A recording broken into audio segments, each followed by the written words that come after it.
నిత్య ప్రేమతో నన్ను ప్రేమించిన్, నిత్య ప్రేమతో నన్ను ప్రేమించిన్. ఇశ్రాయేలీల ప్రమాణం. ప్రార్థన చేసుకుందాం. మహాకృపయు కనికరము కలిగిన మా కన్న తండ్రి, ఘనమైన ఉన్నతమైన నీ నామమునకు స్తుతులు స్తోత్రములు చెల్లిస్తున్నాం. శాశ్వత ప్రేమ నీ టీవీ కార్యక్రమం ద్వారా పరిశుద్ధ లేఖనములను ధ్యానించుచుండగా నీ సహాయమును అనుగ్రహించండి. నీ దాసుడనైనా నన్ను జ్ఞాపకం చేసుకోండి. శక్తి కలిగిన నీ మాటలను నాయన నీ పిల్లలకు బోధించగలిగే సామర్థ్యాన్ని అనుగ్రహించండి. వినుచున్న నీ పిల్లలకు వివేచనను అనుగ్రహిస్తూ నీ యందు భయభక్తులు కలిగి ఉండుటకు, కుటుంబాలు నీలో కట్టబడుటకు నాయన నీ ఆత్మ సహాయము చేత నాయన ముందుకు నడిపించండి. ఈ కార్యక్రమము నీకు మహిమకరముగా, మా అందరికీ ఆశీర్వాదకరముగా నాయన ముందుకు తీసుకొని వెళ్ళమని మిమ్మల్ని కోరుకుంటూ క్రీస్తు నామము నీ ప్రార్థన అడిగి వేడుకొనుచున్నాము తండ్రి, ఆమేన్. ప్రేమన దేవుని వర్లారా, దేవుని అపారమైన ప్రేమను బట్టి, ఆయన ఉచితమైన కృపను బట్టి పరలోకమందున్న కన్న తండ్రికి క్రీస్తు పేర కృతజ్ఞతాస్తుతులు చెల్లించుచున్నాను. దేవుని పిల్లలైన మీ అందరికీ క్రీస్తు పేర శుభములు వందనములు తెలియజేసుకుంటూ ప్రసారం అవుతున్న శాశ్వత ప్రేమ టీవీ కార్యక్రమాలు వింటూ దేవుని వాక్యములో బలపడుతున్నారు అని మీరు చేస్తున్న ఫోన్ కాల్స్ని బట్టి ఎంతగానో ప్రభువుని స్తుతిస్తూ ప్రతి ఒక్కరిని గురించి పేరు పేరు వరుసన ప్రార్థనలో జ్ఞాపకం చేసుకుంటున్నాము అని మీ అందరికీ తెలియజేస్తున్నాం. అంత్య దినాలలో ఉంటున్న మనం విశ్వాసములో స్థిరముగా ఉండాలి అని ప్రభు ప్రేమను బట్టి మిమ్మల్ని అందరినీ ప్రాధేయపడుతూ దయచేసి పరిశుద్ధ గ్రంథాన్ని మీ చేతుల్లోనికి తీసుకొని దేవుని వాక్యాన్ని చూస్తూ వాక్య ధ్యానాన్ని కొనసాగించవలసిందిగా ప్రభు ప్రేమను బట్టి మిమ్మల్ని కోరుకుంటున్నాను. పరిశుద్ధ గ్రంథములో వ్రాయబడిన ప్రతి మాట మనల్ని బలపరచడానికి, దేవుని కొరకు బ్రతకాలన్న ఇష్టాన్ని మనలో పెంపొందించడానికి అని మనందరికీ తెలుసు. కష్టపడుతున్న ప్రతి రూపాయి మన అవసరాలను తీర్చడానికి ఎలా మనం వాడుకుంటామో, దేవుడిచ్చిన ఈ లేఖనాలలో మన ఆత్మ సంబంధమైన ప్రతి అవసరతను తీర్చడానికి దేవుడు వాక్యమనే ఈ వచనాలను మన కళ్ళ ముందు పెట్టాడు. ఏదో రోజువారీ చదువుతున్నాను అని నిర్లక్ష్యంగా ఉండకుండా ఆ వాక్యాన్ని ధ్యానిస్తూ ముందుకు వెళ్ళగలిగితే ఆశ్చర్యకరమైన సంగతులు లేఖనాలలో మనం చూడగలం. దయచేసి ఈరోజు కూడా పరిశుద్ధ లేఖనాల్ని చాలా జాగ్రత్తగా ధ్యానిస్తూ దేవుడు మనతో మాట్లాడుతున్న ఆ మాటలను గ్రహించడానికి మనం ప్రయత్నం చేద్దాం. ఆదికాండము 50వ అధ్యాయము 24వ వచనం. యోసేపు తన సహోదరులను చూచి, నేను చనిపోవుచున్నాను, దేవుడు నిశ్చయముగా మిమ్మల్ని చూడవచ్చి ఈ దేశములో నుండి తాను అబ్రహాము, ఇస్సాకు, యాకోబులతో ప్రమాణము చేసి ఇచ్చిన దేశమునకు మిమ్మును తీసుకుని పోవునని చెప్పెను. మరియు యోసేపు, దేవుడు నిశ్చయముగా మిమ్మును చూడవచ్చును, అప్పుడు మీరు నా ఎముకలను ఇక్కడి నుండి తీసుకొని పోవలెనని చెప్పి ఇశ్రాయేలు కుమారుల చేత ప్రమాణము చేయించుకొనెను.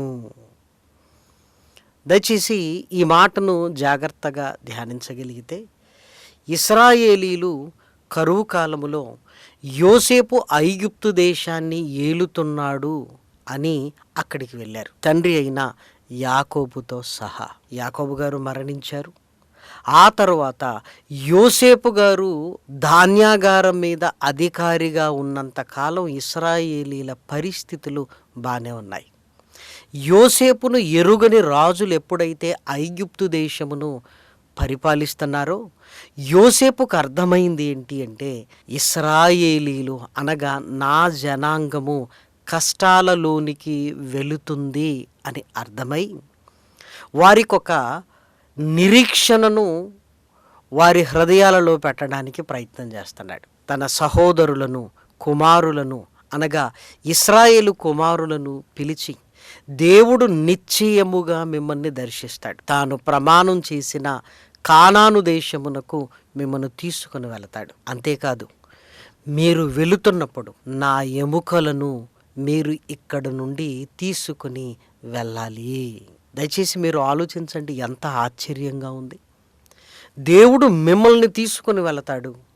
ఇప్పుడు నేను మరణిస్తున్నాను, నా ఎముకలు ఇక్కడ మీరు పెట్టినా దేవుడు మిమ్మల్ని తీసుకుని వెళుతున్నప్పుడు నా ఎముకలను మీతో కూడా తీసుకొని వెళ్ళి కానాను దేశములో నన్ను పాతి పెట్టాలి అని ఏదో మాట వరుసకు చెప్పట్లేదు. ఇశ్రాయేలీల చేత ప్రమాణము చేయించుకునినట్లుగా మనకు కనబడుతుంది. ప్రమాణం అనగా తప్పనిసరి చెయ్యవలసింది అని జ్ఞాపకం ఉంచుకోవాలి. తప్పనిసరి అది జరిగి తీరటానికి మనం ప్రయత్నం చేయాలి. ఎందుకంటే ప్రమాణము అనగానే తప్పనిసరి చెయ్యవలసింది. దేవుడు కూడా ప్రమాణం చేశాడు, మరలా జలప్రలయాన్ని రప్పించను అని. ఇప్పటికీ జలప్రలయము రాలేదు. చూసారా, ఆయన తన ప్రమాణ విషయంలో ఎంత ఖచ్చితముగా ఉన్నాడు. ఇశ్రాయేలీలు కూడా ఆ ప్రమాణానికి కట్టుబడ్డారు. కరువు కాలంలో చనిపోవలసిన మనల్ని యోసేపు హక్కున చేర్చుకొని ఆకలిని తీర్చి మనం బ్రతకడానికి, మన పిల్లలు బ్రతకడానికి కారకుడయ్యారు. కాబట్టి ఈ ప్రమాణ విషయంలో మనము ఖచ్చితంగా నెరవేర్చాలి అన్న ఒక ఆలోచన ఇశ్రాయేలీలకు వచ్చింది.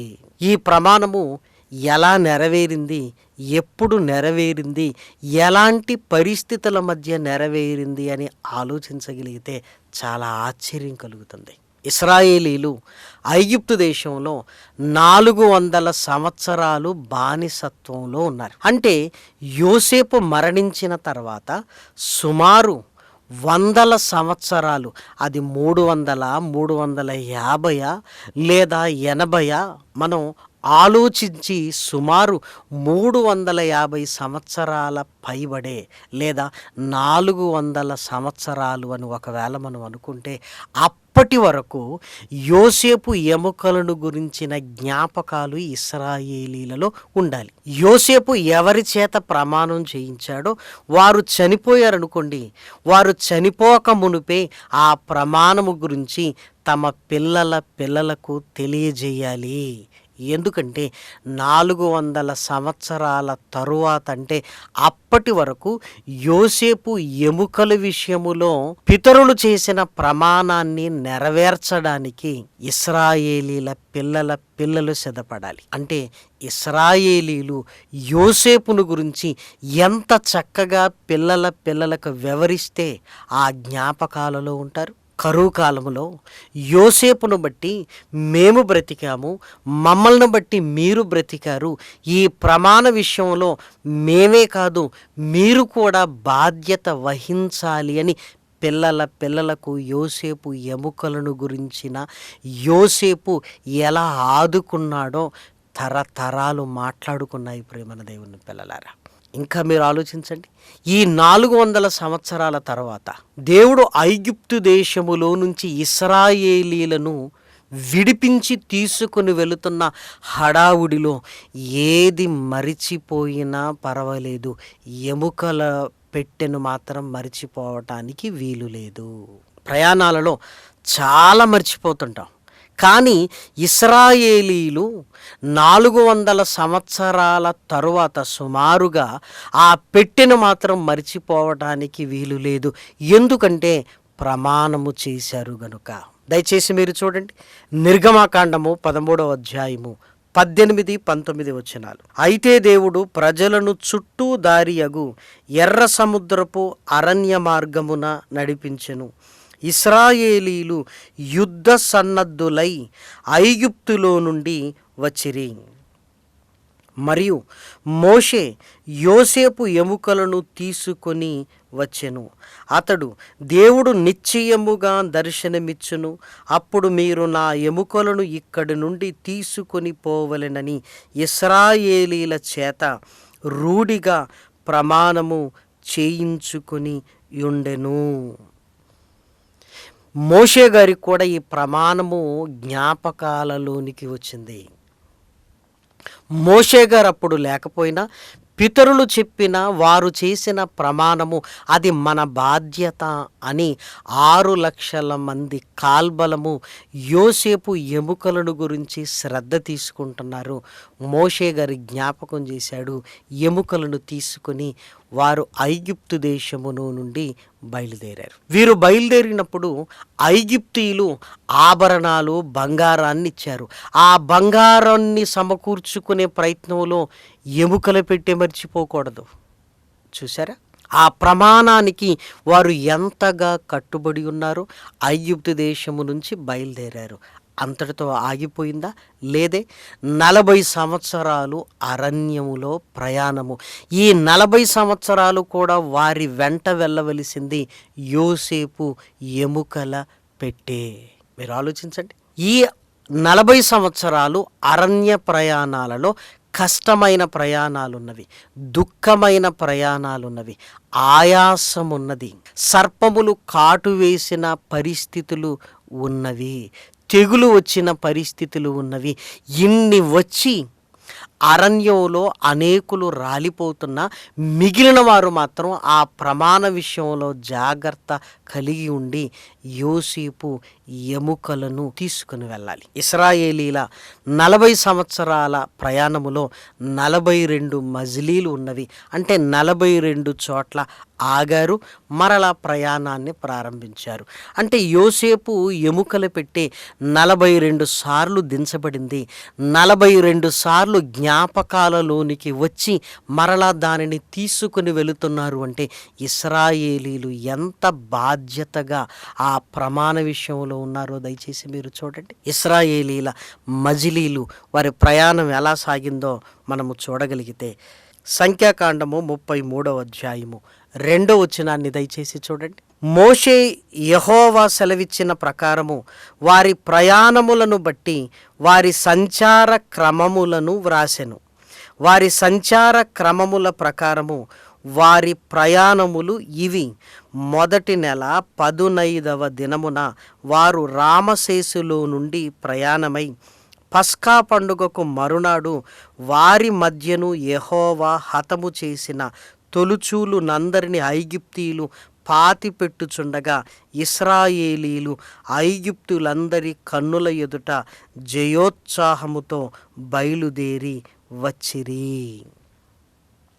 ఇలా బయలుదేరి 42 సార్లు వారి ప్రయాణంలో ఆగారు. ఈ 42 సార్లు యోసేపు ఎముకల పెట్టెను మరిచిపోలేదు. చూసారా, అంటే ఇశ్రాయేలీలు అందరూ ఈ బాధ్యతను తీసుకుంటున్నారు. ఒకరు మరణించినా ఇంకొకరు బాధ్యత తీసుకుంటున్నారు. అంటే వారి ప్రమాణ విషయంలో ఎంత నమ్మకముగా ఉంటున్నారో ఈ మాటలను ధ్యానిస్తున్నప్పుడు ఆశ్చర్యము కలుగుతుంటుంది ప్రియమైన దేవుని పిల్లలారా. అంటే 440 సంవత్సరాల తర్వాత ఈ ప్రమాణము నెరవేరినట్లుగా చూడగలం. సుమారు 100 సంవత్సరాలు యోసేపు ఎముకల పెట్టెను తీసుకుని వెళ్ళాలి అని చెప్పిన ఆ జ్ఞాపకాలు వారిలో ఉన్నవి. అంటే యోసేపును వారు మర్చిపోలేదు. ఆహారం పెట్టి మనకు బ్రతుకునిచ్చాడు, యోసేపు విషయంలో మనం న్యాయం చెయ్యాలి అని ఇశ్రాయేలీలందరూ ఆలోచన కలిగి ఉన్నారు. అది ఒక్కరి విషయంలోనైతే మర్చిపోయేవారు, కానీ అందరూ బాధ్యత తీసుకొని దాన్ని సక్రమంగా కానాను దేశానికి తీసుకుని వెళ్ళడానికి కష్టపడుతున్నారు. నీరు లేకపోయినా, ఆహారము లేకపోయినా, సర్పములు కాటేసిన, తెగులు వచ్చినా, ఎన్ని వచ్చినా ఎముకల పెట్టెను మాత్రం వారు మరిచిపోలేదు. ఇంకా మీరు ఆలోచించండి, మోషే కానానులోనికి అడుగు పెట్టలేదు, కానీ ఇశ్రాయేలీలతో చెప్పిన మాట ఏంటో తెలుసా? నేను అడుగు పెట్టకపోయినా ప్రాబ్లం లేదు, కానీ యోసేపు ఎముకల విషయంలో మనము చేసిన ప్రమాణం మాత్రము నెరవేరాలి. ఇదిగో నేను ఇక్కడ ఆగిపోతున్నాను, ఈ ఎముకలు మాత్రము తీసుకుని వెళ్ళండి అంటే వారి మరణాలలో కూడా యోసేపు ఎముకలను గురించిన తీసుకున్న శ్రద్ధను గురించి మీరు ఆలోచించండి. యెహోషువ గారి కాలములో సుమారు 440 సంవత్సరాల తరువాత కానానుకు యోసేపు ఎముకలు చేరాయి ప్రియమైన దేవుని పిల్లలారా. యెహోషువ గ్రంథము 24వ అధ్యాయము 32వ వచనం. ఇశ్రాయేలీలు ఐగుప్తులో నుండి తెచ్చిన యోసేపు ఎముకలను షెకెములో, అనగా యాకోబు 100 వరహాలకు షెకెము తండ్రి అయిన హామెరు కుమారుల యొద్ద కొనిన చేని భాగములో వారు పాతి పెట్టిరి. యెహోషువ గారి కాలములో నెరవేరింది.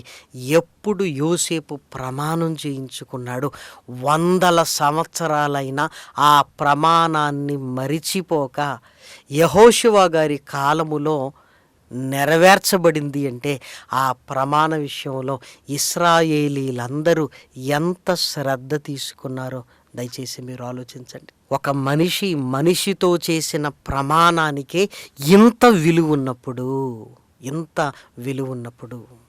దయచేసి మీరు ఆలోచించండి. మీరు నేను క్రీస్తును అంగీకరించి బాప్తిస్మాన్ని తీసుకుంటున్నప్పుడు ఎవరితో ప్రమాణం చేశాం? మనం సేవకుడు మనకు బాప్తిస్మాన్ని ఇచ్చాడు కదా. ఇచ్చినప్పుడు దేవుని తరపున కొన్ని ప్రశ్నలు మనల్ని అడిగాడు. మనం ఏం చేసామంటే ప్రమాణపూర్వకముగా పరిశుద్ధుల సమక్షంలో పంచభూతాల సాక్షిగా ఇదిగో దేవుని ఎదుట మనము కూడా ప్రమాణము చేశాము. నీవు పాపివని ఒప్పుకొనుచున్నావా అని సేవకుడు అడిగారు. మీరు నేను చెప్పిన సమాధానాలేంటి? అవును, నేను పాపిని. యేసుక్రీస్తు రక్తములో పాప క్షమాపణ కలుగుతుందని మీరు విశ్వసిస్తున్నారా?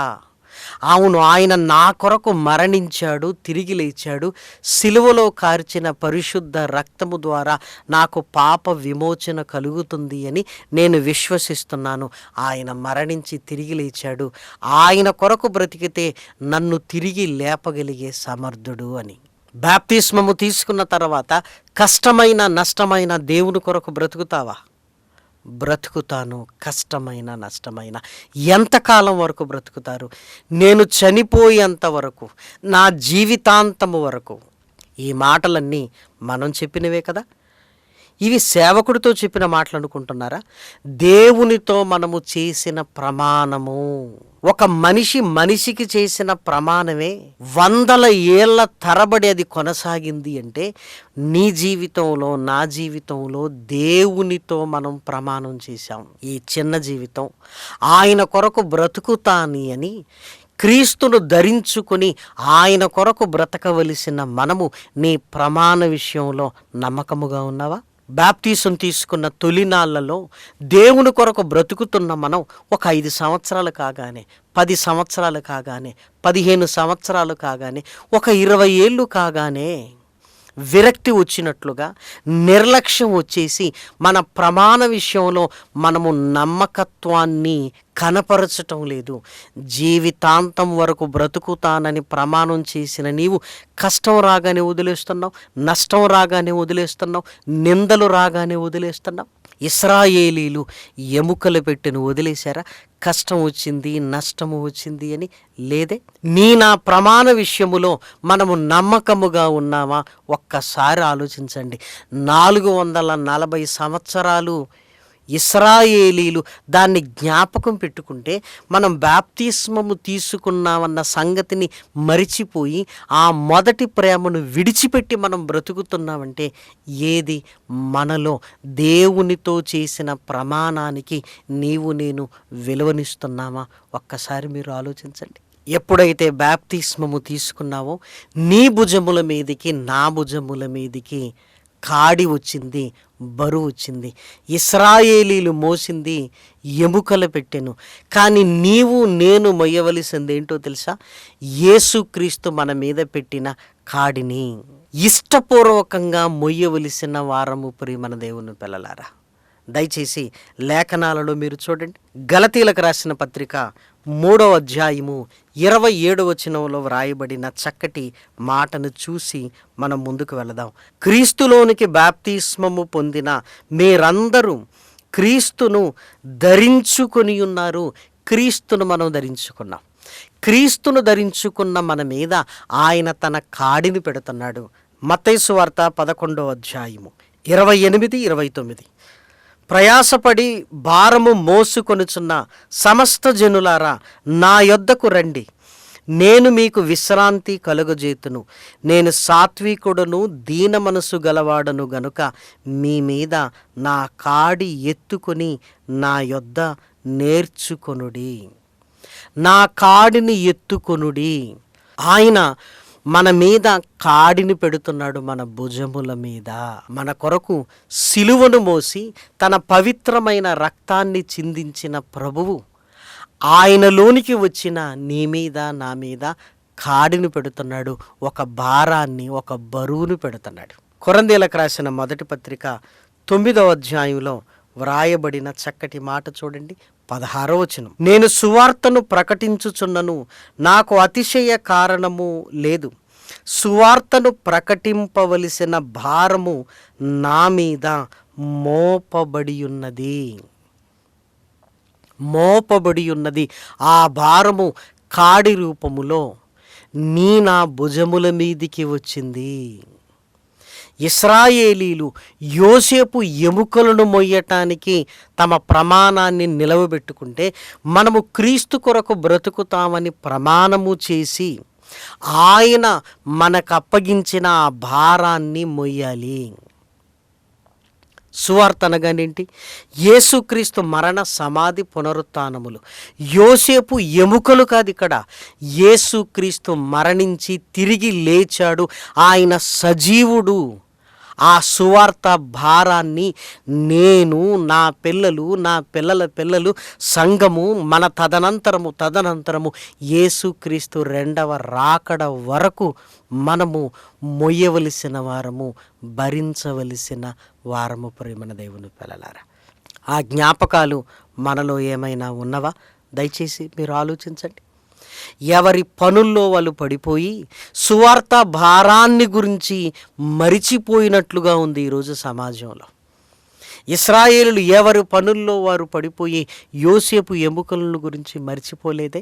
తిండి పెట్టి బ్రతుకునిచ్చినందుకే ఇంత కృతజ్ఞత ఉంటే, యేసుక్రీస్తు మన కొరకు పరలోకమును దిగివచ్చి తన మహిమను విడిచిపెట్టి మానవ ఆకారములోనికి వచ్చి తన శిలువ మరణము ద్వారా రక్తమును చిందించి రక్షణనిచ్చిన ఆయనతో నువ్వు చేసిన ప్రమాణం నువ్వు నిలబెట్టుకోవాలి కదా, నేను నిలబెట్టుకోవాలి కదా. తిండి పెట్టినందుకే ఇంత కృతజ్ఞత ఉంటే, రక్షణను మనకు అనుగ్రహించి తన సంఘములో మనల్ని నిలిపిన ప్రభువుకు నీవు నేను ఎంత కృతజ్ఞత కలిగి ఉండాలో ఒక్కసారి మీరు ఆలోచించండి. ఇశ్రాయేలీలకు యోసేపు మరణం తర్వాత ఒరిగింది ఏమీ లేదు. కానీ యేసుక్రీస్తు మరలా మన కొరకు రానయ్యున్నాడు. ఎందుకు? నా సమాధి తెరిచి ఎముకలకు జీవాన్ని పోసి పరలోకానికి తీసుకొని వెళ్ళడానికి. ఇప్పటి వరకు చేసింది చాలా గొప్ప త్యాగం. ఇక ముందు కూడా ఆయన మనల్ని సజీవులుగా లేపి పరలోకానికి తీసుకుని వెళుతున్న ఆయన మరణ సమాధి పునరుత్థానములను ఈరోజు మొయ్యలేక మర్చిపోతున్నాం. సంఘముగా మర్చిపోతున్నాం. వాళ్ళు చేస్తారులే ఈ భారాన్ని మనం దించుకుంటున్నాం. యేసుక్రీస్తు సజీవుడు. ఆ సజీవుడనే సువార్త భారాన్ని నీవు నేను మొయ్యవలసిన వారం. ప్రియమైన దేవుని పిల్లలారా, ఇశ్రాయేలీలను చూస్తున్నప్పుడు మనకు సిగ్గు కలుగుతుంది కదా. వారు యోసేపు విషయంలోనే ఇంత నమ్మకంగా ఉంటే, ప్రభు విషయంలో నీవు నేను వ్యక్తిగతంగా సంఘముగా మనం ఎంత నమ్మకంగా ఉండాలి ఒక్కసారి మీరు ఆలోచించండి. విశ్వాసాన్ని విడిచిపెడుతున్న వారు కొద్దిమంది, విశ్వాసములోనికి వచ్చి ప్రభు పనిని గురించి, సువార్త ప్రకటన గురించి ఆలోచించని వారు మరికొద్దిమంది, కష్టం రాగానే విశ్వాసాన్ని కోల్పోతున్నవారు మరికొద్దిమంది. యేసుక్రీస్తు మరలా రానయ్యుంటున్న ఈ కాలాలలో ఇలాంటి జీవితాన్ని మనం కలిగి ఉంటే ఎలా? జీవితాంతం వరకు బ్రతుకుతానని మాటిచ్చావే. ఆ మాటను ఒక్కసారి జ్ఞాపకం చేసుకో. ఏ బాప్తిస్మం అయితే నీళ్ళల్లో నువ్వు తీసుకున్నావో నీళ్లు చూసినప్పుడు జ్ఞాపకం రావట్లేదా? పెళ్లినాడు భార్యతో చేసిన ప్రమాణాలే భార్య జ్ఞాపకం చేస్తూ సమాజం మన జ్ఞాపకం చేసినప్పుడు దేవుడితో చేసిన ప్రమాణాన్ని నువ్వు జ్ఞాపకం చేసుకుంటున్నావా? లేదు, నేను జ్ఞాపకం చేసుకుంటున్నాను అని ఒకవేళ నువ్వు ఆలోచిస్తే ఆయన కొరకు నమ్మకంగా బ్రతకాలి. ఆయన కాడిని నేను మొయ్యాలి. నా తర్వాత నా పిల్లలు, తర్వాత వారి పిల్లలు యేసుక్రీస్తు వచ్చేంత వరకు ఈ కాడి మొయ్యవలసిన వారం ప్రేమన వారలారా. సంఘముగా కూడా మనము ఇదిగో తర్వాత తరాన్ని దేవుని కొరకు నిలబెట్టవలసిన వారం ప్రేమన దేవుని పిల్లలారా. దయచేసి ఆలోచించండి. లేఖనాలలోనికి వెళ్ళగలిగితే ఈరోజు ఇశ్రాయేలీయులు యోసేపు ఎముకల విషయంలో వారు చూపించిన ఆ నమ్మకత్వాన్ని, ప్రాణం పెట్టిన యేసుక్రీస్తు విషయంలో నేను కలిగి ఉండాలి అని ప్రభువు మనకి ఈ వాక్యము ద్వారా బోధిస్తున్నాడు. కాబట్టి ఇశ్రాయేలీలు అనగానే ఏదో చిన్నగా ఆలోచిస్తాం, కానీ ఈ విషయంలో వారు చేసిన ప్రమాణానికి ఇచ్చిన విలువను దయచేసి మీరు చూడండి. కాబట్టి ప్రభువుతో మనం నిబంధన చేశాం, మనం ప్రమాణపూర్వకంగా ప్రభువును అంగీకరించి ఆయన కొరకు బ్రతుకుతున్నామని మర్చిపోకుండా మనం జీవితాంతం వరకు ఆయన కాడిని, ఆయన సజీవుడు అనే సువార్త కాడిని మోస్తూ మనము మన ప్రమాణ విషయంలో కూడా నమ్మకముగా ఉండాలి అని ప్రభు ప్రేమను బట్టి మిమ్మల్ని అందరినీ కోరుకుంటూ ఈ మాటలు నేను ముగిస్తున్నాను. ప్రార్థన చేసుకుందాం. మహాకృపయు కనికరము కలిగిన మా కన్న తండ్రి, ఘనమైన ఉన్నతమైన నీ నామమునకు స్తుతులు స్తోత్రములు చెల్లిస్తున్నాం. విలువైన నీ మాటలు నాయన నీ పిల్లలు విన్నారు. విని విడిచిపెట్టకుండా నాయన తండ్రి తమ ప్రమాణ విషయంలో నమ్మకత్వాన్ని కలిగినైనా నీ పరిచర్యలో ముందుకు వెళ్ళగలిగే భాగ్యాన్ని అనుగ్రహించండి. శాశ్వత ప్రేమ టీవీ కార్యక్రమాల కొరకు నాయన సహాయ సహకారాలు అందిస్తున్న నీ పిల్లల్ని నాయన బలపరచండి. ప్రార్థనా సహాయాన్ని కోరిన నీ పిల్లల్ని కూడా నాయన కృపతో జ్ఞాపకం చేసుకోండి, బలపరచండి. తండ్రి ఇదిగో నాయన ఈ కార్యక్రమాలు నీకు మహిమకరముగా, మా అందరికీ ఆశీర్వాదకరముగా తండ్రి ముందుకు తీసుకుని వెళ్ళమని మిమ్మల్ని కోరుకుంటూ క్రీస్తు నామం నీ ప్రార్థన అడిగి వేడుకొంచున్నాము తండ్రి, ఆమేన్. పరమ తండ్రి అయిన దేవుని ప్రేమయు, కుమారుడైన యేసు క్రీస్తు కృపయు, పరిశుద్ధాత్మ యొక్క అన్యోన్యమైన సహాయము, సహవాసము, ఆదరణ కూడి వచ్చిన దేవుని పిల్లలైన మనందరికీ సదాకాలము తోడయుండునుగాక. ఆమేన్. అందరికీ వందనాలు. స్వార్థం లేనిది ప్రేమ, అన్నీ ఓర్చును ప్రేమ. గంగం లేనిది ప్రేమ, అపకారమునే మరచును ప్రేమ. ఉప్పొంగని గుణమే ప్రేమ, కోపం నిలుపదు ప్రేమ. అన్నీ తాడును ప్రేమ, మత్సరమే పడనిది ప్రేమ. దయనే చూపును ప్రేమ, గరికే చేచును ప్రేమ. సహనం